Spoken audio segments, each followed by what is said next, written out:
এবার যুক্তরাষ্ট্রের হামলার জবাব দিল ইরান। কাতার ও ইরাকে মার্কিন সামরিক ঘাঁটি লক্ষ্য করে ক্ষেপণাস্ত্র নিক্ষেপ, প্রতিহতের দাবি দোহার। কুয়েত বাহরাইনে সতর্কতা জারি। বাংলা মোটরে এনসিপির কার্যালয়ের সামনে ককটেল বিস্ফোরণ, কয়েকজন আহত। সদস্য সচিব আক্তারকে লক্ষ্য করে হামলার অভিযোগ নেতাদের, প্রতিবাদে বিক্ষোভ মিছিল। জাতিসংঘের তত্ত্বাবধানে নির্বাচনে আপত্তি নেই জামায়াতের, আমির ও কানাডা হাইকমিশনারের বৈঠক। লন্ডন বৈঠকের পর নির্বাচনী টানেলে দেশ কেটেছে অনিশ্চয়তাও, বলছে বিএনপি।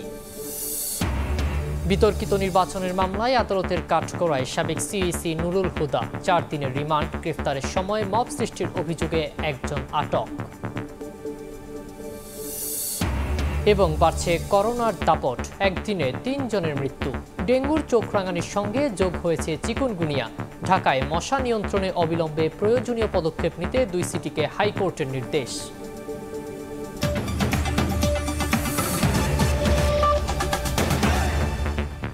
প্রবাসের সময় সঙ্গে আছি আমি সাখাওয়াত হোসেন শাহ। পারমাণবিক কেন্দ্রে যুক্তরাষ্ট্রের হামলার জবাব দিল ইরান। সোমবার রাতে কাতার ও ইরাকে মার্কিন সামরিক ঘাঁটি লক্ষ্য করে ক্ষেপণাস্ত্র ছড়ে তেহরান, যেটির নাম দেওয়া হয়েছে ভিক্টরি মেসেজ। যদিও স্থলভাগে আঘাতের আগে বেশ কয়েকটি প্রতিহতের দাবি করেছে কাতার, পাওয়া যায়নি হতাহতের খবর। হামলার শঙ্কায় এরই মধ্যে সতর্কতা জারি করেছে কুয়েত ও বাহরাইন। নিন্দা জানিয়েছে সৌদি আরব ও সংযুক্ত আরব আমিরাত।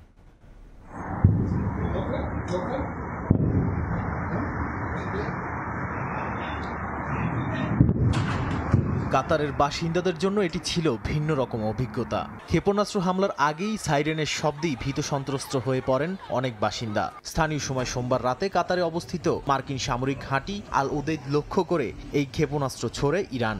একাধিক পারমাণবিক স্থাপনায় যুক্তরাষ্ট্রের হামলার কয়েক ঘন্টার মধ্যে এই জবাব দিল দেশটি, যদিও বেশ কয়েকটি ক্ষেপণাস্ত্র প্রতিহতের দাবি করেছে কাতার প্রশাসন। কাতারের পাশাপাশি ইরান ক্ষেপণাস্ত্র নিক্ষেপ করে ইরাকে অবস্থিত মার্কিন ঘাঁটি আসাদ আল আইন লক্ষ্য করেও। এরপরই আতঙ্কে ছোটাছুটি শুরু করেন স্থানীয় বাসিন্দারা। তেহরান এ অভিযানের নাম দিয়েছে ভিক্টরি মেসেজ। এ ঘটনার পরেই নিজেদের আকাশসীমা বন্ধের ঘোষণা দেয় কাতার, সংযুক্ত আরব আমিরাত, বাহরাইন ও কুয়েত। একই সঙ্গে এই হামলার নিন্দা জানিয়েছে আরব আমিরাত, সৌদি আরব সহ মধ্যপ্রাচ্যের বেশ কয়েকটি দেশ। ইরানে হামলা কাতারের সার্বভৌমত্ব ও আকাশসীমা, আন্তর্জাতিক আইন এবং জাতিসংঘ সনদের লঙ্ঘন বলে অভিহিত করেছে দেশটি। যদিও ইরানের জাতীয় নিরাপত্তা কাউন্সিল বলেছে, ভ্রাতৃপ্রতিম দেশ কাতারের ক্ষতি সাধনের জন্য ক্ষেপণাস্ত্র নিক্ষেপ করেনি তেহরান। এদিকে 3টি পরমাণু কেন্দ্রে মার্কিন হামলার পর প্রথমবারের মতো প্রতিক্রিয়া জানিয়েছে ইরানের সর্বোচ্চ ধর্মীয় নেতা আয়াতুল্লাহ আলী খামেনি। সামাজিক মাধ্যমে দেয়া এক বার্তায় তিনি বলেন, শত্রুরা বড় ভুল করেছে, তাদের শাস্তি পেতেই হবে। এর আগে তেহরান, কারাজ ও পারচিনে হামলার দাবি করে তেল আবিব। ইসরায়েলি প্রতিরক্ষা বাহিনী জানিয়েছে, কারাজে ইউরেনিয়াম সমৃদ্ধকরণ যন্ত্রাংশ তৈরির কারখানা লক্ষ্যবস্তু করা হয়। এছাড়া ইরানের পশ্চিম, পূর্ব ও মধ্যাঞ্চলের কয়েকটি বিমানবন্দরেও হামলা চালানো হয়। এতে কয়েকটি উড়োজাহাজ ও হেলিকপ্টার ধ্বংস হয়েছে। ইরানের মধ্যাঞ্চলে ড্রোন হামলাও চালায় নেতানিয়াহু বাহিনী। এতে কয়েকজন হতাহত হন। আর নিজেদের আকাশসীমায় ইসরায়েলের অত্যাধুনিক ড্রোন ভূপাতিত করার দাবি করেছে ইরান।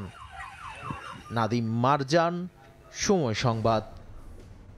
ইরানের পারমাণবিক স্থাপনায় যুক্তরাষ্ট্রের হামলার পর ক্ষোভে উত্তাল বিশ্বের বিভিন্ন দেশ। মার্কিন পতাকা ও ট্রাম্পের ছবি পুড়িয়ে বিভিন্ন স্লোগান ও ব্যানার হাতে রাস্তায় নামেন হাজার হাজার মানুষ। সবার কণ্ঠেই যুদ্ধ বন্ধের দাবি।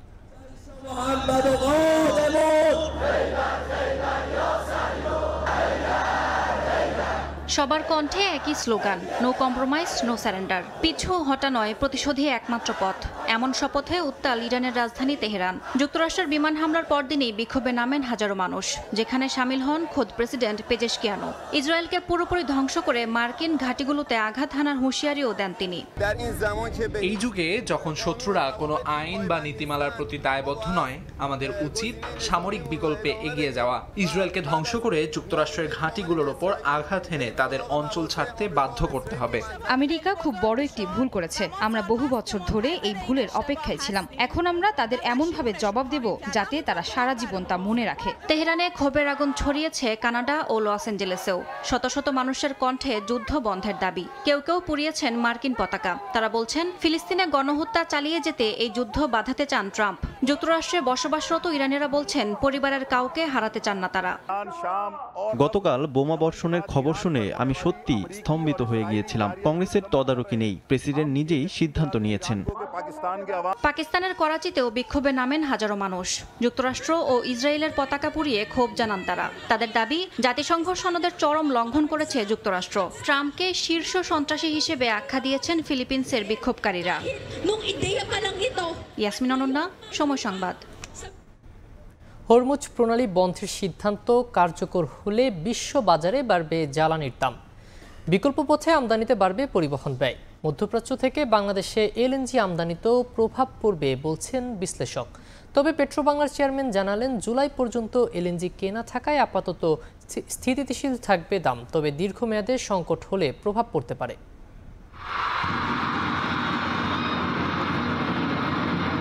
ইরান ইসরায়েল সংঘাতে সরাসরি যুক্ত হয়েছে যুক্তরাষ্ট্র। প্রতিবাদে বৃহৎ বাণিজ্যিক রুট হরমুজ প্রণালী বন্ধের সিদ্ধান্ত নিয়েছে ইরানের পার্লামেন্ট, যা কার্যকর হলে জ্বালানি সহ সব ধরনের পণ্য পরিবহনে বৈশ্বিক সংকট তৈরির আশঙ্কা বিশ্লেষকদের। বিশেষজ্ঞরা বলছেন, প্রণালী বন্ধ হলে বৈশ্বিক জ্বালানির বাজারে নৈরাজ্য দেখা দিতে পারে। 34 কিলোমিটারের দীর্ঘ এই জলপথ চিন্তা বাড়াচ্ছে বাংলাদেশেরও। বিবিসির তথ্য বলছে, সংযুক্ত আরব আমিরাত ও সৌদি আরব থেকে বছরে প্রায় 14 লাখ টন অপরিশোধিত জ্বালানি তেল আমদানি হয়। হরমুজ প্রণালী এড়িয়ে লোহিত, এডেন ও আরব সাগর হয়ে বাংলাদেশকে তেল সরবরাহ করতে পারবে সৌদি আরব। তবে বিকল্প জলপথ না থাকায় সংযুক্ত আরব আমিরাতে আটকে যাবে চাহিদার অর্ধেক জ্বালানি। যারা আমরা সদা সর্বদা নির্ভরশীল এই মধ্যপ্রাচ্য থেকে জ্বালানি সরবরাহের উপরে, সেটা গ্যাস হোক কিংবা লিকুইড ফুয়েলই হোক, আমাদের জন্য একটা বড় বিপর্যয়ের সম্ভাবনা আছে। এদিকে হরমুজ প্রণালী বন্ধে তরলীকৃত গ্যাস আমদানি কমে গেলে কি হবে? সংকট এড়ানোর কি কোনো পথ খোলা আছে? এমন প্রশ্নে পেট্রোবাংলা বলছে, জুলাই পর্যন্ত এলএনজি কেনা থাকায় আপাতত স্থিতিশীল থাকছে দাম। তবে দীর্ঘ মেয়াদে সংকট হলে প্রভাব পড়তে পারে। জুলাই পর্যন্ত আমাদের কেনা কমপ্লিট। আমরা যদি দাম বাড়েও আমরা হয়তো আরও 1 সপ্তাহ বা 2 সপ্তাহ পর্যন্ত স্পট কোটেশনে যাব, কিন্তু রিজনেবল না হলে ক্যান্সেল করতে পারবো, এরকম একটা সুযোগ আমাদের আছে। যদি কোনো কারণে হরমুজ প্রণালীর ব্যাপারটা নিশ্চিত হয়, আমরা কাতারের সাথে কথা বলে চেষ্টা করব যে বিকল্প পথ বের করার জন্য। বিশ্ববাজারে পরিবহন খরচ বাড়লে স্পট মার্কেট থেকে কিনে দাম সমন্বয় করা হবে বলে জানান পেট্রোবাংলার চেয়ারম্যান। স্পটে হয়তো এটা একটা ইম্প্যাক্ট হতে পারে। রৌনক নিয়ন্তা, সময় সংবাদ, ঢাকা। অন্য প্রসঙ্গ, রাজধানীর বাংলা মোটরে জাতীয় নাগরিক পার্টির কেন্দ্রীয় কার্যালয়ের সামনে ককটেল বিস্ফোরণ হয়েছে। সদস্য সচিব আক্তার হোসেনকে লক্ষ্য করে হামলা হয়েছে বলে অভিযোগ দলটির নেতাদের। সোমবার রাত 10:30টার দিকে ঘটনা ঘটে। এ সময় এনসিপির 4 নেতা আহত হন বলে জানা গেছে। প্রতিবাদে রাত 11:15টার দিকে বিক্ষোভ মিছিল করে দলটি। মিছিলটি শাহবাগে গিয়ে শেষ হয়। এ সময় এনসিপি নেতারা বলেন, এই ককটেল হামলাকে সাধারণভাবে দেখার সুযোগ নেই। সদস্য সচিব আক্তার হোসেন বলেন, হামলা করে বিচার ও সংস্কার কাজ থামানো যাবে না। যারা নিষিদ্ধ হওয়ার পরও ঝটিকা মিছিল করছে তাদের কঠোর হাতে দমনের জন্য আইনশৃঙ্খলা বাহিনীর প্রতি আহ্বান জানান আখতার।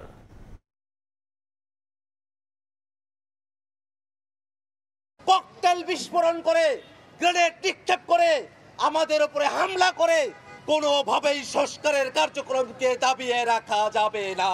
আমরা স্পষ্ট করে বলতে চাই, অভ্যুত্থানের এতগুলো সময় পেরিয়ে গেছে, এখনো পর্যন্ত নিষিদ্ধ ছাত্রলীগ, নিষিদ্ধ আওয়ামী লীগ, নিষিদ্ধ যুবলীগের কর্মীরা ঢাকা শহর সহ বিভিন্ন জায়গায় ঝটিকা মিছিল করার দুঃসাহস দেখিয়েছে। আমরা আইন শৃঙ্খলা রক্ষাকারী বাহিনীর কাছে আহ্বান জানাই, অবিলম্বে পতিত ফেসিবাদী আওয়ামী লীগ, ছাত্রলীগ, যুবলীগ সহ সকল সন্ত্রাসীকে গ্রেফতার করে আইনের আওতায় নিয়ে আসতে হবে। জাতিসংঘের তত্ত্বাবধানে আগামী জাতীয় নির্বাচনে আপত্তি নেই জামায়াত ইসলামীর। সোমবার রাজধানীর মগবাজারে আমিরের সঙ্গে কানাডার হাই কমিশনারের বৈঠক শেষে কথা জানান দলটির নায়েবে আমির আবদুল্লাহ মোহাম্মদ তাহের। এছাড়া ঐকমত্য কমিশনের সংলাপে সংখ্যানুপাতিক পদ্ধতিতে ভোট সহ ঐক্য না হওয়া বিষয়ের ফয়সালা করতে গণভোটের পক্ষে দলটি। জাতীয় নির্বাচন সামনে রেখে কূটনৈতিক তৎপরতা বাড়িয়েছে বাংলাদেশ জামায়াতে ইসলামী। এরই ধারাবাহিকতায় সোমবার দুপুরে রাজধানীর মগবাজারে দলটির কেন্দ্রীয় কার্যালয়ে আসেন কানাডার হাই কমিশনার অজিত সিং। বৈঠক করেন দলটির আমির ডাক্তার শফিকুর রহমানের সঙ্গে। বৈঠক শেষে ব্রিফিং করেন জামায়াতের নায়েবে আমির সৈয়দ আবদুল্লাহ মোহাম্মদ তাহের। জানান গ্রহণযোগ্য করতে আগামী নির্বাচন জাতিসংঘের তত্ত্বাবধানে হলেও আপত্তি থাকবে না দলটির। পৃথিবীর বিভিন্ন দেশে যে উদাহরণটি আছে, যেই জাতিসংঘের অধীনে সুপারভিশনে নির্বাচন হয়, under the government of Bangladesh supervision will be by UN. এটা আমরা তাদেরকে বলেছি। সুষ্ঠু নির্বাচন আয়োজনে বাংলাদেশের পাশে থাকার আশ্বাস দিয়েছে কানাডা। একথা জানিয়ে জামায়াত বলছে, জাতীয় ঐকমত্য কমিশনের সংলাপে সংখ্যানুপাতিক পদ্ধতিতে ভোট সহ ঐক্য না হওয়া বিষয়ের ফয়সালার জন্য গণভোট হতে পারে। যদি ঐকমত্য কমিশনে একমত হওয়া না যায়, তখন আমাদের প্রস্তাব হচ্ছে এগুলোকে গণভোটে দেওয়ার জন্য। কারণ জনগণই মূল সিদ্ধান্তকারী। 10 জনে বললে ইয়েস, একজন বলছে নো, তাহলে আপনি কি করবেন? ঐকমত্যের যে অ্যাটিটিউড, যারা সবাইকে এক করে কনসেনসাস হলে মাত্র রেজাল্ট করতে চায়। This is not a very proper policy. চলতি সপ্তাহে জার্মানি ও জাপানের রাষ্ট্রদূতের সঙ্গেও বৈঠক করেন জামায়াত আমির। শফিক মুন্সি, সময় সংবাদ, ঢাকা। লন্ডন বৈঠকের মাধ্যমে নির্বাচনী টানেলে প্রবেশ করেছে দেশ, কেটে গেছে সব অনিশ্চয়তা। এই মন্তব্য করে বিএনপির স্থায়ী কমিটির সদস্য আমির খসরু মাহমুদ চৌধুরী বলেছেন, মবক্রেসির বিরুদ্ধে শক্ত অবস্থানে রয়েছে বিএনপি। এখান থেকে সরে আসার কোনো সুযোগ নেই। দলের কেউ এর সাথে যুক্ত হলে ব্যবস্থা নেয়ার হুঁশিয়ারি দেন তিনি। অন্তর্বর্তী সরকারের প্রধান উপদেষ্টা ডক্টর মোহাম্মদ ইউনূসের সঙ্গে বিএনপির ভারপ্রাপ্ত চেয়ারম্যান তারেক রহমানের সম্প্রতি লন্ডনে বৈঠকের পর নির্বাচনের সময়সীমা নিয়ে কেটে যায় ধোঁয়াশা। অস্বস্তি কাটে রাজনৈতিক মহলেও। আর এই বৈঠকের পর দেশ নির্বাচনী টানালে প্রবেশ করেছে বলে মন্তব্য করেছেন বিএনপি নেতা আমির খসরু মাহমুদ চৌধুরী। তিনি বলেন, লন্ডন বৈঠকে ফেব্রুয়ারিতে নির্বাচনের আশ্বাসের পর ভোট আয়োজনে আর কোনো সংশয় নেই। সোমবার বিকেলে গুলশানে বিএনপি চেয়ারপারসনের কার্যালয়ে গণফোরাম ও এনডিএম এর নেতাদের সঙ্গে বিএনপির লিয়াজু কমিটির বৈঠক শেষে গণমাধ্যমে একথা বলেন দলটির স্থায়ী কমিটির সদস্য আমির খসরু মাহমুদ চৌধুরী। লন্ডন বৈঠকের পরে ফেব্রুয়ারির প্রথমার্ধে নির্বাচনের যে আলোচনা, জনগণ সেটা অত্যন্ত ইতিবাচকভাবে নিয়েছেন এবং যে আশঙ্কা ছিল জনগণের মধ্যে সেটা কেটে গিয়েছে। সমস্ত জাতি এখন নির্বাচনী টানেলে প্রবেশ করেছে। আমরা সবাই নির্বাচনের দিকে এগিয়ে যাচ্ছি। গণমাধ্যমের প্রশ্নের জবাবে আমির খসরু বলেন, মবক্রেসির বিরুদ্ধে কঠিন অবস্থানে আছে বিএনপি। দলের কেউ জড়িত থাকলে তাদের বিরুদ্ধেও নেওয়া হবে ব্যবস্থা। মবক্রেসির বিরুদ্ধে বিএনপি শক্ত অবস্থানে আছে। সেই অবস্থান থেকে বিএনপি সরে দাঁড়াবে না। বিএনপি বাংলাদেশের সহনশীল, পরস্পরের সম্মানবোধের রাজনীতি প্রতিষ্ঠিত করার জন্য অঙ্গীকারবদ্ধ। এখান থেকে সরার কোনো সুযোগ নাই। এদিকে গণমাধ্যমে পাঠানো এক ভিডিও বার্তায় বিএনপির সিনিয়র যুগ্ম মহাসচিব রুহুল কবির রিজভী আহমেদ বলেন, মব জাস্টিসের নামে যা ঘটছে তা গর্হিত এবং এ ঘটনার দায় এড়াতে পারে না কেউ। সাবেক প্রধান নির্বাচন কমিশনারের সাথে যে ধরনের ব্যবহার হয়েছে এবং আদালতে তার প্রতি যে আচরণ করা হয়েছে, এটা নিঃসন্দেহে দুঃখজনক এবং আমরা মনে করি যেই এই ঘটনার সাথে জড়িত থাক তার দৃষ্টান্তমূলক শাস্তি হওয়া দরকার। দেশবিরোধী ষড়যন্ত্রের বিরুদ্ধে সবাইকে ঐক্যবদ্ধ থাকার আহ্বান জানান বিএনপি নেতারা। আহমেদ সালেহীন, সময় সংবাদ, ঢাকা। জনগণের ভোট ছাড়া নির্বাচন সম্পন্ন করার অভিযোগে বিএনপির মামলায় সাবেক সিএসি KM নুরুল হুদাকে 4 দিনের রিমান্ডে পাঠিয়েছেন ঢাকার সিএমএম আদালত। যদিও সুষ্ঠুভাবে দায়িত্ব পালন করেছেন বলে আদালতে দাবি করেন তিনি। আর রাষ্ট্রপক্ষের কৌঁসুলি বলেন, সাবেক সিএসি ঠিকভাবে দায়িত্ব পালন করলে ফ্যাসিস্ট হওয়ার সুযোগ পেতেন না শেখ হাসিনা। এদিকে নুরুল হুদাকে আটকের সময় মব সৃষ্টির ঘটনায় একজনকে আটক করেছে সেনাবাহিনী। দিনের ভোট রাতে কিংবা মৃত ব্যক্তির নামেও ভোটদানের অভিযোগ ছিল 2018 সালের একাদশ সংসদ নির্বাচন নিয়ে। প্রহসনমূলক নির্বাচন আয়োজনের অভিযোগে বিএনপির মামলায় গ্রেফতার হয়ে আদালতের কাঠগড়ায় তৎকালীন প্রধান নির্বাচন কমিশনার KM নুরুল হুদা। আদালতে পুরোটা সময় বিষণ্ণ দেখা গেছে সাবেক সিইসিকে। হাতকড়া পরানো অবস্থায় জেল হাজত থেকে তোলা হয় এজলাসে। কাঠগড়ায় আরও 2 আসামি নিজেদের মধ্যে কথা বললেও নুরুল হুদা ছিলেন একদমই চুপচাপ। আদালতের রিমান্ড শুনানি শুরু হলে ভোটাধিকার রক্ষা ও সুষ্ঠু নির্বাচন আয়োজনে ব্যর্থতার বিষয়ে জানতে চান বিচারক। তখন নিজেকে নির্দোষ দাবি করেন নুরুল হুদা। এরপর ভোটে অনিয়মের সঙ্গে সংশ্লিষ্টদের বিরুদ্ধে ব্যবস্থা গ্রহণের বিষয়ে জিজ্ঞেস করলে তিনি বলেন এটা তার এখতিয়ারভুক্ত না। এ সময় রাষ্ট্রপক্ষের কৌঁসুলি বলেন নুরুল হুদা যথাযথভাবে দায়িত্ব পালন করলে ফ্যাসিস্ট হওয়ার সুযোগ পেতেন না শেখ হাসিনা। পরে উভয় পক্ষের শুনানি শেষে তাকে 4 দিনের রিমান্ডের আদেশ দেন আদালত। সারা জাতি সাক্ষী সে 18 নির্বাচনটা সে কি করেছে, নির্লজ্জভাবে আজকেও সে স্বীকার করছে না সে যে অপরাধ করেছে। সিজি সাহেব বলেছেন নির্বাচন সম্পন্ন করার পরেও মাঠ পর্যায়ে থেকে কোনো অভিযোগ আমি পাইনি এবং দিনের ভোট রাতের কথা বলা হয়েছে। কোনো মিডিয়ায় এই মর্মে কোনো নিউজ প্রচারিত হয়নি বিধায় ওই নির্বাচনটি বৈধ নির্বাচন ছিল। এদিন সন্ত্রাস বিরোধী আইনের মামলায় আদালতে হাজির করা হয় সাবেক এমপি সাবিনা আক্তার তুহিনকে। শুনানি শেষে তাকে গ্রেফতার দেখিয়ে কারাগারে পাঠানোর আদেশ দেন বিচারক। রাষ্ট্রপক্ষ থেকে কোনো সুনির্দিষ্ট অভিযোগ আনয়ন করতে পারে নাই, শুধু বলেছে যে উনি উদ্যোগ গ্রহণ করেছিলেন এবং আমরা বলেছি উনি এই ঘটনার সাথে সম্পৃক্ত না। এছাড়া পল্টন থানার যুবদল কর্মী শামীম হত্যা মামলায় সাবেক এমপি মোহাম্মদ ফয়সাল বিপ্লবকে গ্রেফতার দেখিয়ে কারাগারে পাঠানোর আদেশ দেওয়া হয়েছে। আসিফ মোহাম্মদ সিয়াম, সময় সংবাদ, ঢাকা। 2018 সালে নির্বাচনে শতভাগ ভোট পড়া কেন্দ্রে দায়িত্বপ্রাপ্ত কর্মকর্তাদের খুঁজছে দুদক। ভোট কারচুপিতে জড়িতদের তথ্য পেতে ইসিকে চিঠি দিয়েছে সংস্থাটি। একই সঙ্গে 2014 ও 2024 সালের নির্বাচনে যারা ক্ষমতার অপব্যবহার করেছেন তাদেরও খোঁজা হচ্ছে বলে জানান দুদক মহাপরিচালক। আওয়ামী লীগ ক্ষমতায় থাকা অবস্থায় সবগুলো জাতীয় নির্বাচনই ছিল প্রশ্নবিদ্ধ। এই অভিযোগ পেয়ে গত জানুয়ারিতে অনুসন্ধানের নামে দুদক গঠন করা হয় 5 সদস্যের কমিটি। তারা জানায় শেখ হাসিনার নেতৃত্বে ও ওবায়দুল কাদেরের সার্বিক ব্যবস্থাপনায় রাতের ভোট বাস্তবায়ন করে আওয়ামী লীগের বিভিন্ন স্তরের নেতাকর্মীরা। 2018 সালের নির্বাচনে কতটি কেন্দ্রে শতভাগ ভোট পড়েছে তা জানতে চেয়ে নির্বাচন কমিশনে চিঠি দিয়েছে সেই কমিটি। জাতীয় সংসদ নির্বাচন সংক্রান্ত বিষয়ে বিগত যে 3টি নির্বাচন নিয়ে ইতিমধ্যে আমাদের একটি অনুসন্ধান চলমান রয়েছে। সেই অনুসন্ধান সংক্রান্তে অনুসন্ধান দল রেকর্ডপত্র সংগ্রহের জন্য অধিযাচনপত্র প্রেরণ করেছেন এবং অনেক ক্ষেত্রে তারা কিছু কিছু রেকর্ডপত্র পেয়েছেন।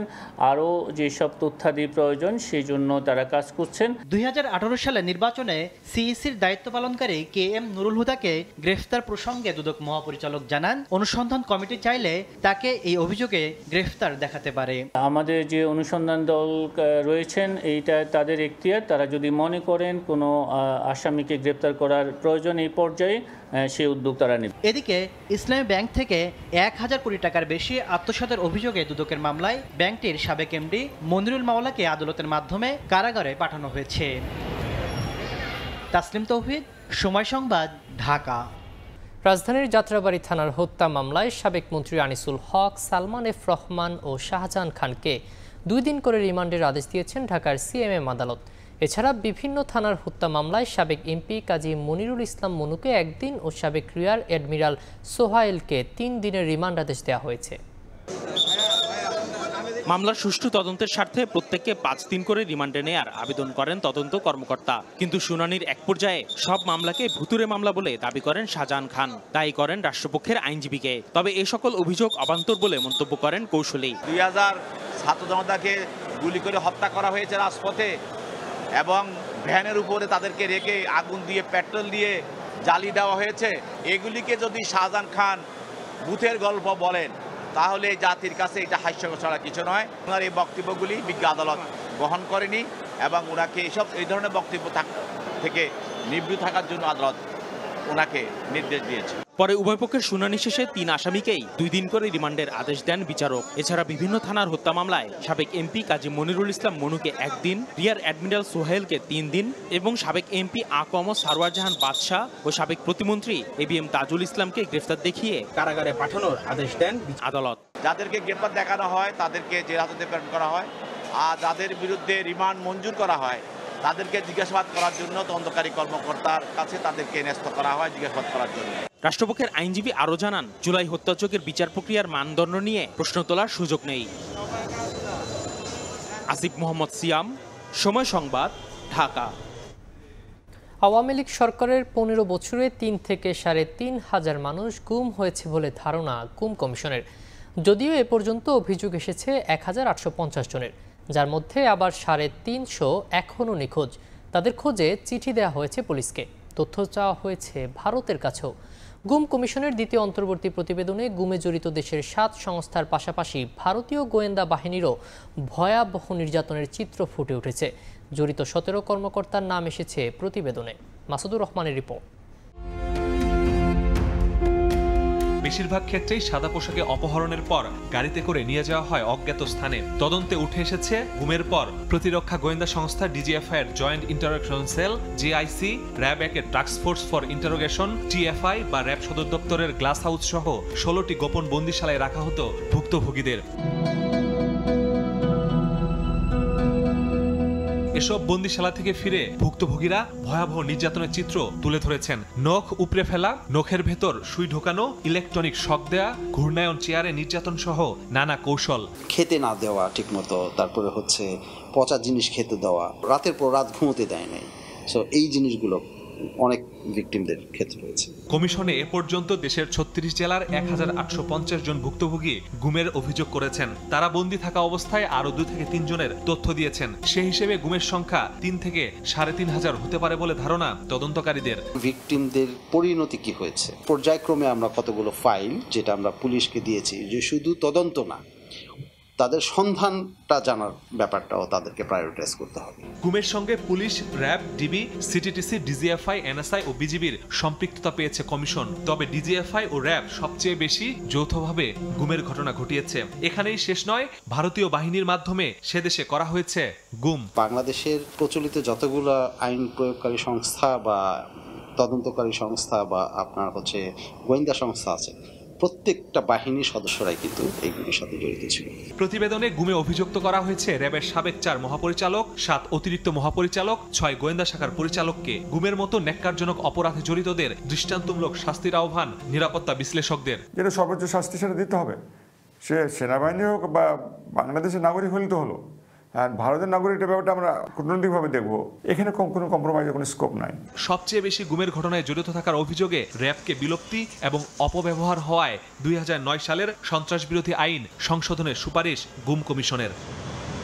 মাসুদুর রহমান, সময় সংবাদ, ঢাকা।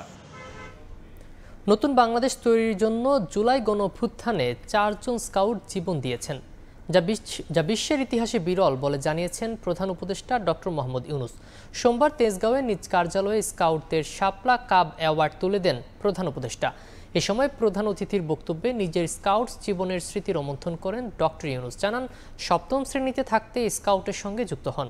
এরপর নানা কর্মসূচিতে অংশ নিয়ে দেশ বিদেশ ঘুরেছেন। এ সময় তিনি নতুন স্কাউটদের আরও বেশি মনোযোগী হওয়ার নির্দেশ দেন। পরে কাব কার্নিভাল উদ্বোধন করেন।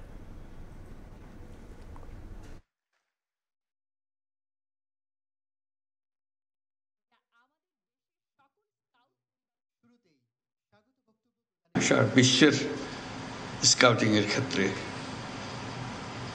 আজকে একটা বিশেষ গৌরবের দিন। 4 জন স্কাউট আত্মাহুতি দিল দেশের জন্য, দেশের মানুষের জন্য, নতুন বাংলাদেশ সৃষ্টি করার জন্য। সেটা দিয়েই এই ইতিহাসের সৃষ্টি। স্কাউটিংয়ের ইতিহাসে এরকম নজির আর কোথাও নাই। আমার কৈশোর এবং তারুণ্য কেটেছে স্কাউটিং দিয়ে। ক্লাস 7 থেকেই শুরু আমার এই যাত্রা, আর থামেনি। বিশ্ব জাম্বুরি হলো কানাডাতে 1955 সালে, 15 বছর বয়স তখন। সে কি মহা উৎসব, যাওয়া, আটলান্টিক পাড়ি দেওয়া, ক্যানাডাতে জাম্বুরি করা, সারা বিশ্ব দেখা। আমাদেরকে জাহাজে করে নিয়ে গেল, লন্ডন থেকে নিউ ইয়র্ক জাহাজে। এই সমুদ্র যাত্রা, বিরাট আটলান্টিক পাড়ি দেওয়া, বাচ্চা বাচ্চা ছেলে, পুরো জাহাজ মাতিয়ে ফেললো এই কজন ছেলে। আমরা যাচ্ছি, কিন্তু পুরো জাহাজের নিয়ন্ত্রণ এই বাচ্চাগুলোর হাতে চলে আসলো, গানে বাজনায় উৎসাহে ফুর্তিতে। করোনায় আক্রান্ত হয়ে দেশে আরও 3 জন মারা গেছেন। এদিকে ডেঙ্গুর প্রকোপের মধ্যে শনাক্ত হচ্ছে চিকুনগুনিয়াও।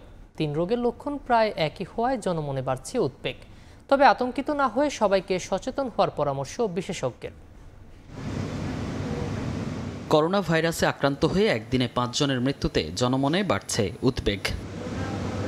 যদিও চিকিৎসকরা বলছেন এখনও উদ্বিগ্ন হওয়ার মতো পরিস্থিতি তৈরি হয়নি। যারা আক্রান্ত হচ্ছেন তাদের অধিকাংশই হার্ট, কিডনি সহ নানা জটিলতায় ভুগছেন আগে থেকেই। এই যেমন ডিএনসিসি কোভিড হাসপাতালে মারা যাওয়া 2 রোগী ছিলেন অন্য রোগে আক্রান্ত। বর্তমানে হাসপাতালটিতে করোনায় আক্রান্ত হয়ে ভর্তি আছেন 15 জন, যার মধ্যে 7 জনেরই লাগছে আইসিইউ সাপোর্ট। শুধু কোভিড নিয়ে মারা গিয়েছে এখন পর্যন্ত সে ধরনের ঘটনা ঘটেনি। যে দুটো ঘটেছে সেটা কিন্তু আদার সিরিয়াস কোমরবিডিটি ছিল। তারা কিন্তু যদি কোভিড-19 নাও থাকতো তা এমনিতেই তারা অনেক সিরিয়াস ছিল। নিউ ভেরিয়েন্টটা যে একেবারে যে মাইল্ড এটাও সরাসরি বলা যাচ্ছে না। আমাদের সচেতন হওয়ার প্রয়োজন রয়েছে, কিন্তু আতঙ্কিত নয়, কারণ এখনও আতঙ্কিত হওয়ার মতো কোনো ঘটনা ঘটেনি। এদিকে করোনার সঙ্গে পাল্লা দিয়ে দেশে বাড়ছে ডেঙ্গু রোগের সংখ্যাও। সেই সঙ্গে যুক্ত হয়েছে চিকুনগুনিয়া। 3 রোগের লক্ষণ প্রায় একই ধরনের হওয়ায় বিড়ম্বনায় পড়ছেন অনেকে। চিকিৎসকরা বলছেন যে কোনো লক্ষণেই নিতে হবে পরামর্শ। অনেক সময় ডেঙ্গু এবং কোভিডের উপসর্গগুলো কিছুটা কাছাকাছি, সেই ক্ষেত্রে কিন্তু আমাদের জন্য ডিফারেন্সিয়েট করাটা একটু ডিফিকাল্ট হয়। সেই ক্ষেত্রে আসলে আমরা সবসময় টেস্টের মাধ্যমেই খুব সহজে আমরা আলাদা করতে পারি। 1 থেকে 2 দিনের বা 3 দিনের যদি জ্বর আসে তাহলে অবশ্যই দেরি না করে চিকিৎসকের পরামর্শ নেবেন। সবশেষ একদিনে ডেঙ্গুতে আক্রান্ত হয়ে হাসপাতালে ভর্তি হয়েছেন 329 জন। চলতি বছর করোনায় মৃত্যুর সংখ্যা দাঁড়িয়েছে 16 জনে। মনির হোসাইন, সময় সংবাদ, ঢাকা।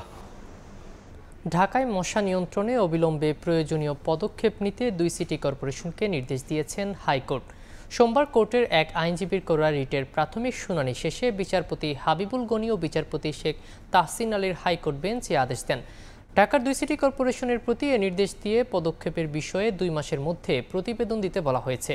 4 সপ্তাহের মধ্যে স্থানীয় সরকার সচিব, ঢাকার 2 সিটি কর্পোরেশনের প্রধান নির্বাহী কর্মকর্তা ও স্বাস্থ্য অধিদপ্তরের মহাপরিচালক সহ বিবাদীদের রুলের জবাব দিতে বলা হয়েছে। আবাসিক ও একাডেমিক ভবন নির্মাণ সহ 5 দফা দাবি আদায় না হওয়া পর্যন্ত আন্দোলন চালিয়ে যাওয়ার ঘোষণা দিয়েছে ঢাকা মেডিকেল কলেজের শিক্ষার্থীরা। শিক্ষার্থীদের সঙ্গে একাত্মতা জানিয়ে দ্রুত সংকট নিরসনে সরকারের প্রতি আহ্বান জানিয়েছেন শিক্ষকরা। সোমবার সচিবালয়ে প্রধান উপদেষ্টার স্বাস্থ্য মন্ত্রণালয় সংক্রান্ত বিশেষ সহকারী অধ্যাপক সায়েদুর রহমানের সঙ্গে বৈঠক শেষে এসব কথা বলেন তারা। বিকল্প আবাসন এবং তার পরিবর্তিতে আমাদের যে নতুন ভবনের জন্য বাজেট পাস এবং এর যে ইন্টারিম টাইম, দুটার জন্য আলাদা একটা পরিবেশ, এটার ব্যাপারে এখনো কোনো ক্লিয়ার রোডম্যাপ আসেনি। আমরা যে সেই জায়গায় ক্লাসে ফিরবো সেই জায়গায় এখনো সেরকম পরিবেশ তৈরি হয়নি। নতুন ভবনের সম্বন্ধে ক্লিয়ার রোডম্যাপ আসলে আমরা ইনশাআল্লাহ ক্লাসে ফিরে যাবো এবং আমাদের আন্দোলন শেষ হবে। 2টা হোস্টেলের আশ্বাস পেয়েছি যে অন্য মেডিকেল কলেজে হওয়ার কথা ছিল তাদের দরকার নাই। ঢাকা মেডিকেল কলেজে একটা ছেলেদের একটা মেয়েদের 2টা হোস্টেল হবে, সেটা হইতে একটু টাইম বিং, কিন্তু এই মুহূর্তে যেহেতু খুব জরুরি কিছু হয়ে পড়ছে যে একাডেমিক ভবন এবং হোস্টেল, এইটা শর্ট টাইম কিভাবে হইতে পারে, আমরা আমাদের পক্ষ থেকে প্রস্তাব করছি যে আমরা কোনো নতুন বাড়ি ভাড়া করতে পারি কিনা। অন্তর্বর্তী সরকারের দেয়া আশ্বাসে লাগাতার অবস্থান কর্মসূচি স্থগিত করেছেন নন এমপিও শিক্ষকরা।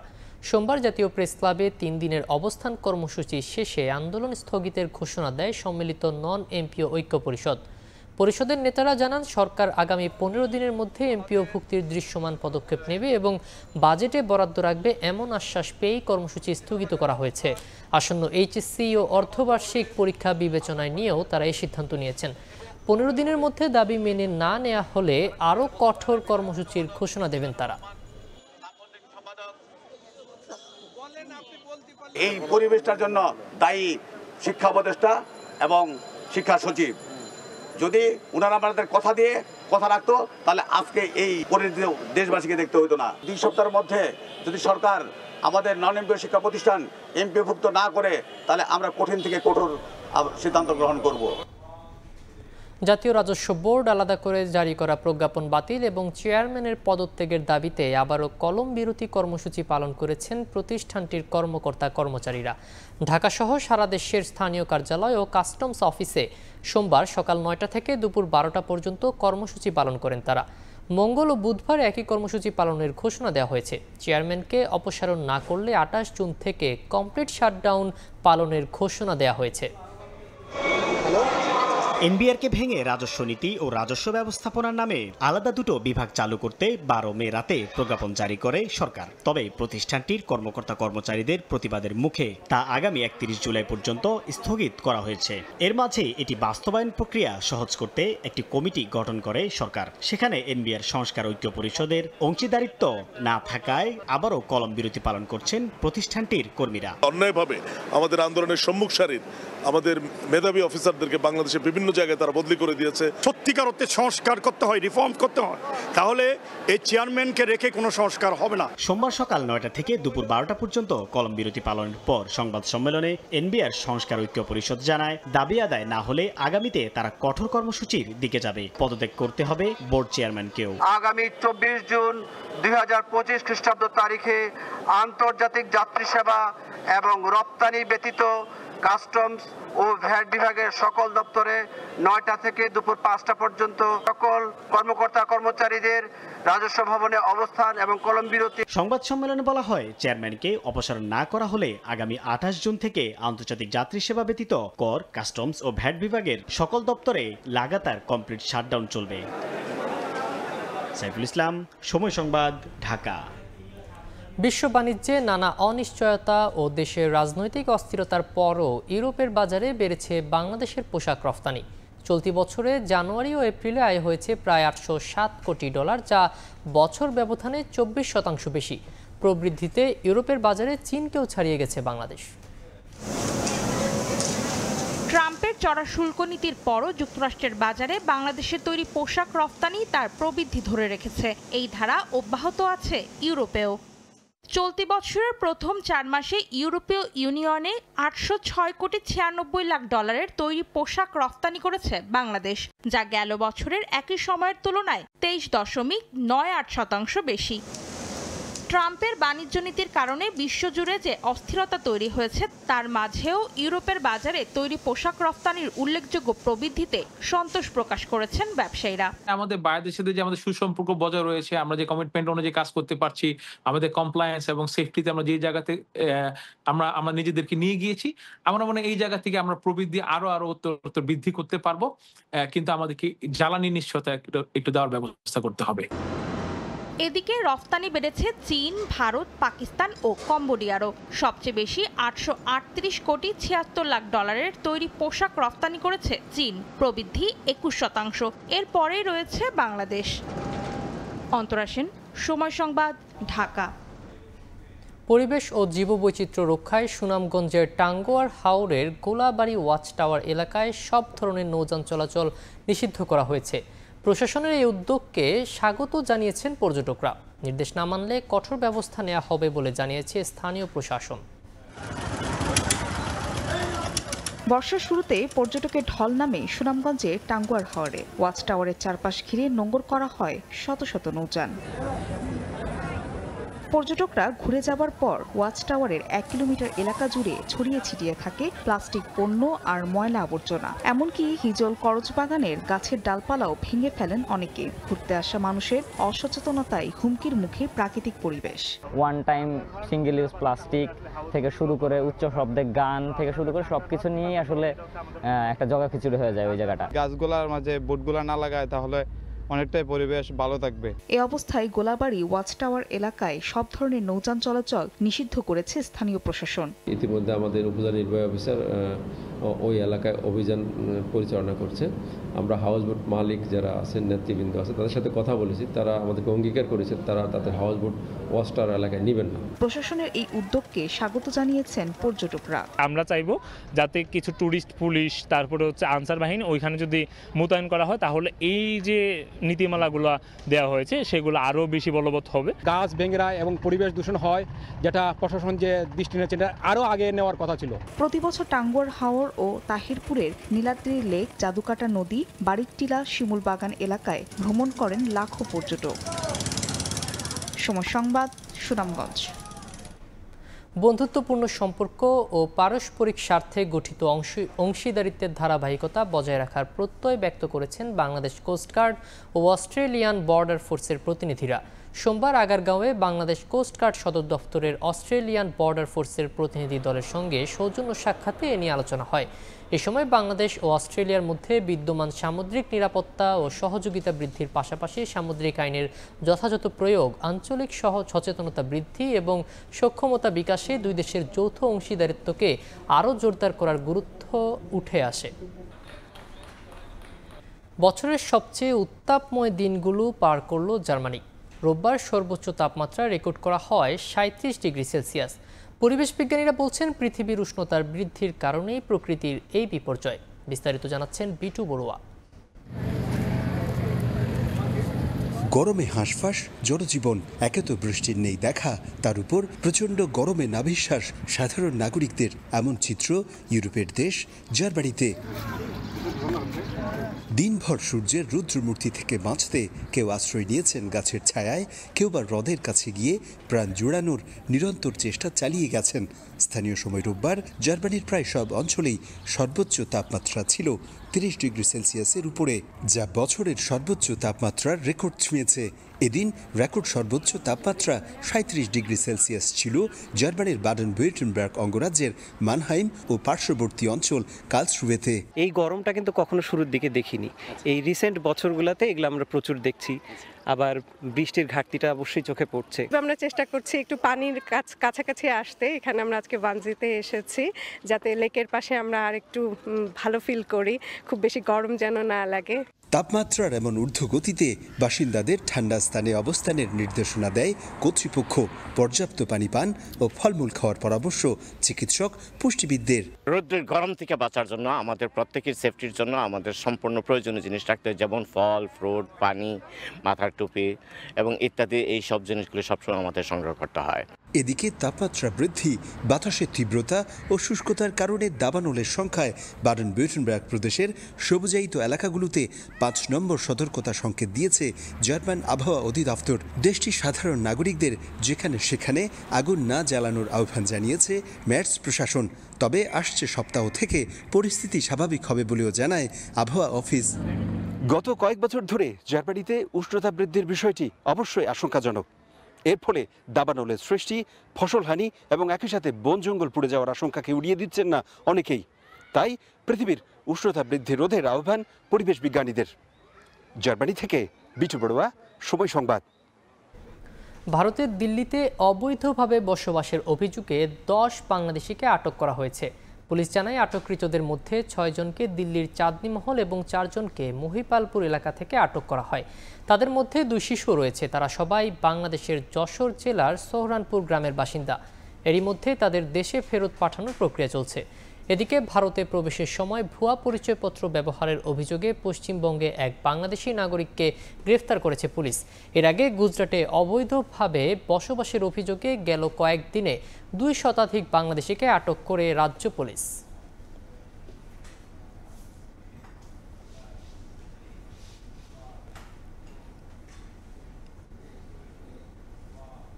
কলম্বো টেস্ট সামনে রেখে সিংহলি স্পোর্টস ক্লাব মাঠে অনুশীলন করেছে বাংলাদেশ ক্রিকেট দল।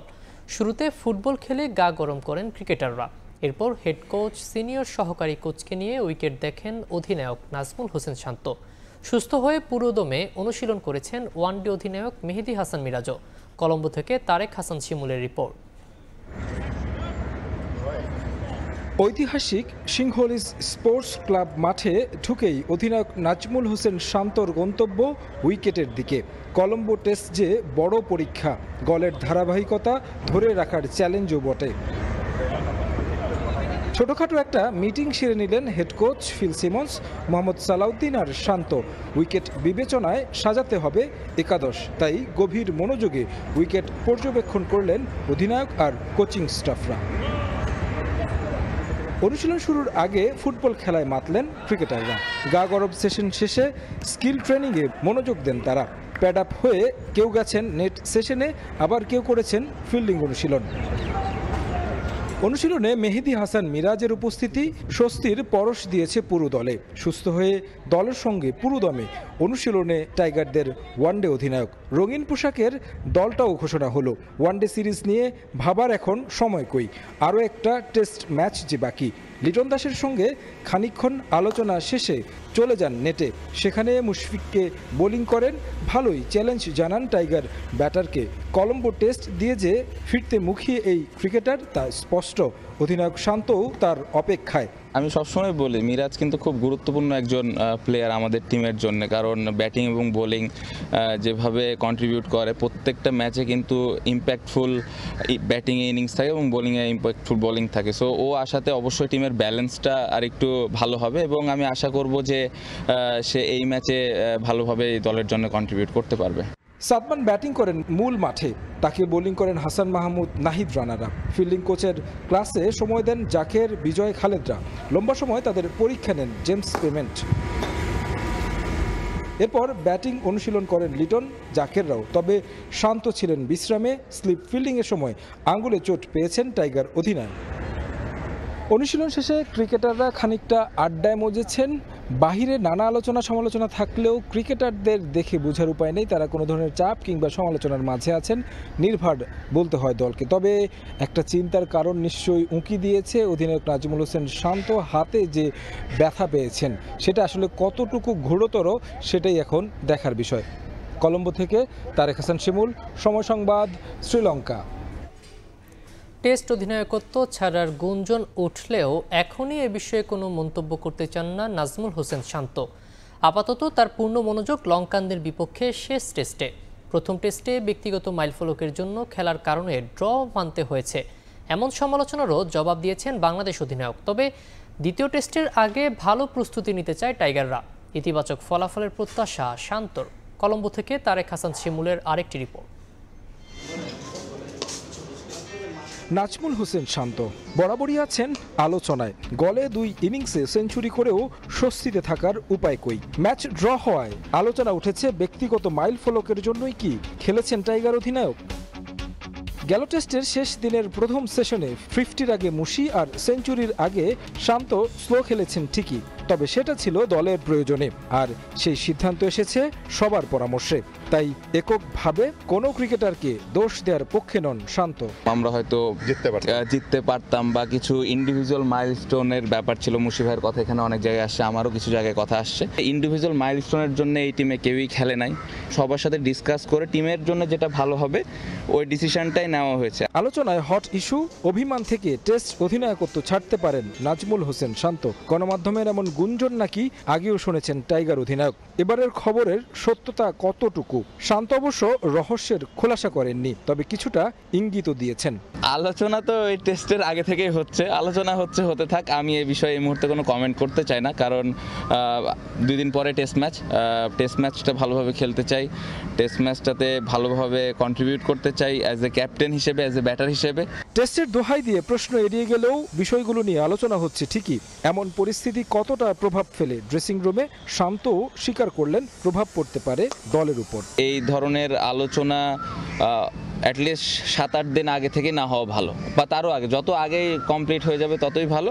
শান্ত টেস্ট অধিনায়ক থাকবেন কিনা সেটা হয়তো জানা যাবে কলম্বো টেস্টের পরেই। তবে লঙ্কানদের বিপক্ষে ইতিবাচক ফল পেতে লড়তে হবে সেরাটা দিয়ে, যার জন্য ছন্দটা চাইলেন সবার কাছে। তারেক হাসান শিমুল, সময় সংবাদ, কলম্বো, শ্রীলঙ্কা। নানা বিতর্ক রেখে শ্রীলঙ্কার বিপক্ষে ওয়ানডে সিরিজের দল ঘোষণা করল বিসিবি। প্রায় 2 বছর পর ডাক পেয়েছেন নাইম শেখ। ওডিআই টিমে ফিরেছেন লিটন দাস ও শামীম পাটোয়ারি। ইনজুরি থেকে সেরে ওঠা স্কোয়াডে রাখা হয়েছে তাসকিন আহমেদ ও মুস্তাফিজুর রহমানকে। তবে বাদ পড়েছেন সৌম্য সরকার। আর ঘরোয়া লিগে পারফর্ম করেও 16 সদস্যের দলে জায়গা হয়নি নুরুল হাসান সোহান ও মোসাদ্দেক হোসেন সৈকতের। 8 বছর পর শ্রীলঙ্কায় পূর্ণাঙ্গ সিরিজ। টেস্টের পর শুরু হবে ওয়ানডে। একদিনের সংস্করণের জন্য এদিন দল ঘোষণা করেছে নির্বাচকরা। যদিও 16 সদস্যের দলে নেই খুব একটা চমক, তবে প্রায় 2 বছর পর জায়গা হয়েছে নাইম শেখের। তার কারণে বাদ পড়েছেন সৌম্য সরকার। নাইম শেখ আসলেন, তিনিও কিন্তু তার যে খেলার ইন্টেন্সিটিটা, আমাদের টপ যে 2জন ওপেনার ব্যাটিং করছেন সেই একই ইন্টেন্সিটিতে ব্যাট করার মতো সক্ষমতা একটা নজির রেখেছেন কিন্তু ঢাকার ক্রিকেটে, তিনি তাকে কিছুটা বদলেছেন। সবশেষ নিউজিল্যান্ড এ দলের বিপক্ষে টেস্ট ও ওয়ানডে সিরিজে 2টি সেঞ্চুরি করেছেন নুরুল হাসান সোহান। বিপিএল ঘরোয়া লিগেও তার পারফরমেন্স মন্দ নয়। আলোচনায় ছিলেন এবার অন্তত ফিরবেন দলে, তবে জায়গা হয়নি তার। না রাখার কারণটা জানালেন প্রধান নির্বাচক। সোহানের ব্যাপারটা তিনি আমাদের বিবেচনা আছেন, বাট একই টিমে আমরা মাল্টিপল উইকেট কিপার তো নিতে পারবো না ওই পজিশনে, বিকজ লাস্ট সিরিজে লিটন দাস ছিলেন না। পরবর্তী টি-20 বিশ্বকাপ পর্যন্ত তিনি দলে আছেন ধরে নেওয়া যায়। সো দ্যাট কাউকে ভালো ফর্মে পিচে অধিক সময় ব্যয় করার জন্য আমরা নির্বাচক মণ্ডলী মনে করি যে ওয়ানডে ক্রিকেট খুব আদর্শ একটা সময়। তিনি যদি সেই জায়গাটায় একটু দীর্ঘ সময় খেলতে পারেন, সেই পারফরমেন্সটা তিনি তার জন্য সুবিধা হবে ক্যারি আউট করার জন্য টি-20তেও। সবশেষ ডিপিএল এর টুর্নামেন্ট সেরা মোসাদ্দেক উপেক্ষিত এই দলে। নির্বাচক জানান সর্বোচ্চ উইকেট শিকারী রাকিবুল হাসানকে কেন ডাকা হয়নি শ্রীলঙ্কা সিরিজের অনুশীলন ক্যাম্পে। যতক্ষণ মেহেদী হাসান মিরাজ আছে, মোসাদ্দেকের কোনো সুযোগ নেই। রাকিবুল তিনি যেন অনেক স্ট্রং একটা বেস নিয়ে জাতীয় দলে আসতে পারেন, আমরা সেটাই চাচ্ছি। বাংলাদেশের ইতিহাসে স্মরণকালে এত ভালো কোচিং স্টাফ নিয়ে কখনো এইচপি ট্রেনিং করেনি। স্পিনিং কোচ আশাদ খান আছেন পাকিস্তানের। রাকিবুল তার অভিপ্রায় ব্যক্ত করেছেন যে তিনি তার সঙ্গে কাজ করে মনে করছেন যে তার স্কিলের অনেক ইমপ্রুভমেন্ট তিনি দেখছেন। স্কোয়াডের সুখবর পেস ডিপার্টমেন্টে ফিরেছেন তাসকিন মুস্তাফিজ। যদিও ওয়ার্কলোড বিবেচনায় তাসকিন খেলতে পারবেন না সবকটি ম্যাচ। এছাড়া এই সিরিজে সাদা বলের ক্রিকেটে অধিনায়ক হিসেবে অভিষেক হবে মেহেদী হাসান মিরাজের। তামিম হোসেন, সময় সংবাদ, ঢাকা। দেশের ঘরোয়া ফুটবলের নতুন মৌসুমে ক্লাবগুলোতে সার্ক অঞ্চলের ফুটবলাররা খেলবেন বাংলাদেশি হিসেবে। প্রতিটি ক্লাবে 5 জন করে ফুটবলার নিবন্ধন বাধ্যতামূলক করেছে বাফুফে। কোনো রকম আলোচনা ছাড়াই ফেডারেশনের এমন সিদ্ধান্তে ক্ষুব্ধ ক্লাবগুলো। 3 বিদেশির পাশাপাশি দক্ষিণ এশিয়ার আরও 5 ফুটবলার একাদশে থাকলে খেলার সুযোগ হারাবেন স্থানীয়রা। বাফুফের এমন সিদ্ধান্ত জাতীয় দলের জন্য অশনি সংকেত হিসেবে দেখছেন ক্লাব কর্তারা। বাংলাদেশ জাতীয় ফুটবল দলে হ্যামিলনের মাসিওয়ালা হয়ে গত মার্চে যোগ দেন হামজা দেওয়ান চৌধুরী। তার দেখানো পথে এসেছেন সমিত সোম, ফাহমিদুলরা। শেকরের টানে ছুটে আসা এই তারাদের ছোঁয়ায় নবজাগরণ এখন দেশের ফুটবলে। তবে এখনও সেই পারফেক্ট স্ট্রাইকারের ঘাটতি রয়েই গেছে লাল সবুজে। গত 10 জুন এএফসি এশিয়ান কাপ বাছাইয়ে বাংলাদেশ সিঙ্গাপুর ম্যাচে যেটা হাড়ে হাড়ে টের পেয়েছিল মাঠে আসা প্রায় 23,000 দর্শক। দীর্ঘদিন ধরে চলে আসা ক্লাবগুলোর বিদেশি ফুটবলার প্রীতির কারণে স্ট্রাইকার পজিশনে ঘরোয়া আসরে খেলার সুযোগ পান না দেশীয়রা। ফলে তৈরি হচ্ছে না মানসম্মত স্ট্রাইকার। সে শূন্যতা কাটাতে ইতিবাচক হয়তো দূরে থাক, নতুন আইন জারি করেছে বাফুফে। 2025-26 মৌসুমে বাংলাদেশ প্রিমিয়ার লিগে 5 জন বিদেশি ফুটবলার নিবন্ধন করতে পারবে ক্লাবগুলো। একাদশে খেলতে পারবেন 3 জন। এবার নতুন চালু করা নিয়মে সার্ক অঞ্চলের ফুটবলাররা খেলবে লোকাল হিসেবে। ভারত, পাকিস্তান, মালদ্বীপ, ভুটান, নেপালের ফুটবলাররা এখন থেকে বাংলাদেশি হিসেবে খেলবেন দেশের ঘরোয়া ফুটবলে। অথচ গত মে মাসের শেষ দিকে লীগ কমিটির সভায় এ সিদ্ধান্ত দেওয়ার আগে ক্লাবগুলোর সঙ্গে এ নিয়ে কোনো আলোচনাই করেনি বাফুফে। আলোচনা ছাড়াই ফেডারেশন থেকে ক্লাবগুলোর কাছে 5 ফুটবলার নিবন্ধনের বিষয়ে নির্দেশনা দেওয়া হয়েছে। কতজন খেলতে পারবেন সে বিষয়ে সঠিক নির্দেশনা না থাকায় ক্লাবগুলো চাইলে 5 জনই খেলাতে পারবে একাদশে। এমন অদ্ভুত নিয়মে ক্ষুব্ধ ক্লাবগুলো। তাদের দাবি বিদেশি কমানোর কথা বলে উল্টো বাড়িয়েছে বাফুফে। কলমে বলতেছে ফরেন প্লেয়ার কমছে, এটা আমার দৃষ্টিতে এটা ভুল তথ্য দেওয়া হচ্ছে। আমি বলবো ফরেন প্লেয়ার বাড়ানো হয়েছে। সেটা কীরকম? আপনি তো এখন সাউথ এশিয়ান 5টা প্লেয়ার আপনি নিতে পারবেন। 5টাকে আমি একই সঙ্গে একাদশে খেলাতে পারবো। এদিকে যদি সাউথ এশিয়ান 5টা হয়, ওদিকে ফরেন 3টা, 8টা প্লেয়ার, বিদেশি 8টা প্লেয়ার খেলতেছে। এটা আমি তো মানে এটা কীভাবে সম্ভব? আপনার তাহলে লোকাল প্লেয়ার খেলবে মাত্র 3টা। আপনি তো ভবিষ্যতে তো আমি জাতীয় দলের প্লেয়ারই আমি খুঁজে পাবো না যদি এই প্রসেসটা যদি এটাই যে ফাইনাল থাকে। এই নিয়ম চালু হলে তার সুযোগ নেবে ক্লাবগুলো। এতে করে খেলার সুযোগ পাওয়া থেকে বঞ্চিত হবে স্থানীয় ফুটবলাররা, যার প্রভাব পড়বে বাংলাদেশ দলে। সবাই বলতেছে যে আমাদের লোকাল প্লেয়াররা খেলার সুযোগ পাচ্ছে না, আমাদের ওই পজিশনের প্লেয়ার নেই, স্পেসিফিকভাবে যদি বলে নাম্বার 9 পজিশনের প্লেয়ার নাই, সেখানে তো আমি আরও ফরেন প্লেয়ার বাড়ানো হয়েছে। আমাকে যদি আপনি সুযোগ দেন 8টা প্লেয়ার ফরেন প্লেয়ার একাদশে খেলানোর, আমি কেন নিব না? আমি একটি সুযোগটাই রাখবো না। আমার মনে হয় লীগ কমিটির এই বিষয়টা আরও ভালোভাবে ভাবা উচিত যে আসলে আমরা যে সিদ্ধান্তটা নিয়েছি, যে চুক্তির উপর ভিত্তি করে নিয়েছে সেই বিষয়টা সঠিক কিনা। বাফুফে সার্ক অঞ্চলের ফুটবলারদের অগ্রাধিকার দিলেও ভারত, পাকিস্তান, নেপাল, ভুটান কোনো দেশই এই আইন এখনো চালুই করেনি। বাংলাদেশি ফুটবলাররা অন্য দেশে খেলতে ডাক পাওয়ার আগে সার্ক অঞ্চলের ফুটবলাররা খেলার সুযোগ পাবে এদেশে। এটাকে দেশের ফুটবলের জন্য অশনি সংকেত হিসেবে দেখছে ক্লাবগুলো। পারভিন আক্তার, সময় সংবাদ, ঢাকা। এ পর্যায়ে শীর্ষ সংবাদগুলো জানিয়ে দিচ্ছি আরেকবার। এবার যুক্তরাষ্ট্রের হামলার জবাব দিল ইরান। কাতার ও ইরাকে মার্কিন সামরিক ঘাঁটি লক্ষ্য করে ক্ষেপণাস্ত্র নিক্ষেপ। প্রতিহতের দাবি দোহার। কুয়েত, বাহরাইনে সতর্কতা জারি। বাংলা মোটরে এনসিপির কার্যালয়ের সামনে ককটেল বিস্ফোরণ, কয়েকজন আহত। সদস্য সচিব আক্তারকে লক্ষ্য করে হামলার অভিযোগ নেতাদের, প্রতিবাদে বিক্ষোভ মিছিল। এবং বিতর্কিত নির্বাচনের মামলায় আদালতের কাঠগড়ায় সাবেক সিইসি নুরুল হুদা। 4 দিনের রিমান্ড। গ্রেফতারের সময় মব সৃষ্টির ঘটনায় একজন আটক।